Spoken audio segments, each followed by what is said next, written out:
بات مدینے کی آئی تو ایک بات سنیں. آج صبح ہی دعوت اسلامی کے ایک ذمہ دار ہیں رکن شورا، نام جن کا حاجی عبدالحبیب اتاری، سنیں بڑے مزے کی بات. وہ صبح اپنے پیج پر لائیو تھے اور وہ اس وقت آسٹریلیا نیوزی لینڈ کے دورے پر ہیں. تو جس وقت نیوزی لینڈ میں تقریباً 9:30 بج رہا تھا اس وقت وہ لائیو آئے اور وہ نیوزی لینڈ کی سرزمین کے اس حصے پر تھے جو دنیا کا اینڈ ہے، یعنی اس کے آگے زمین نہیں، بس پانی ہی پانی، پانی پانی، وہ ختم ہے وہاں پر زمین. اس حصے پر تھے.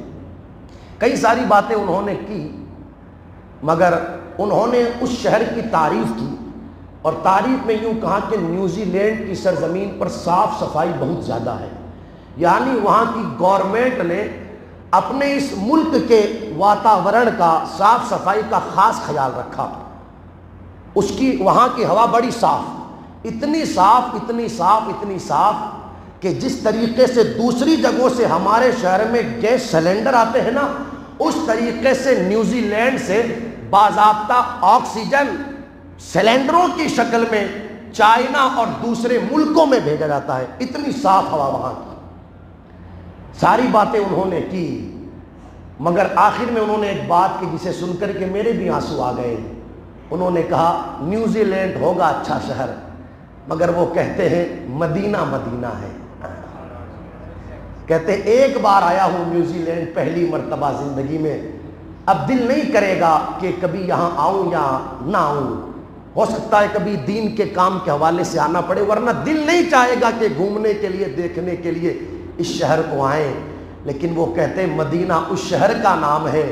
اللہ اکبر، کوئی 1000 بار بھی جا کر کے آ جائے پھر بھی دل یہ کہتا ہے کہ ایک مرتبہ مدینے کی اور حاضری ہو جائے.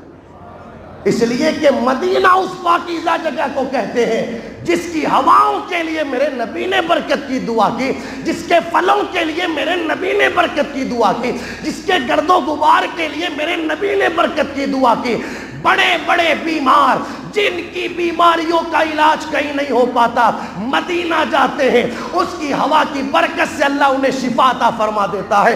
50 مریضوں سے ہم نے سنا، لوگ کہتے مولانا اپنے شہر میں تھے، خوب دوائیاں کھاتے تھے، صبح بھی فلاں گولی لینی پڑے، شام کو فلاں گولی لینی پڑے، دوپہر میں گلا لونی لینی پڑے. لیکن جب ہم گئے نا مدینہ، کئی ساری گولیاں لے کر کے گئے تھیلی میں، مگر وہاں پر ہم نے تھیلی کی گانٹھ بھی نہیں کھولی.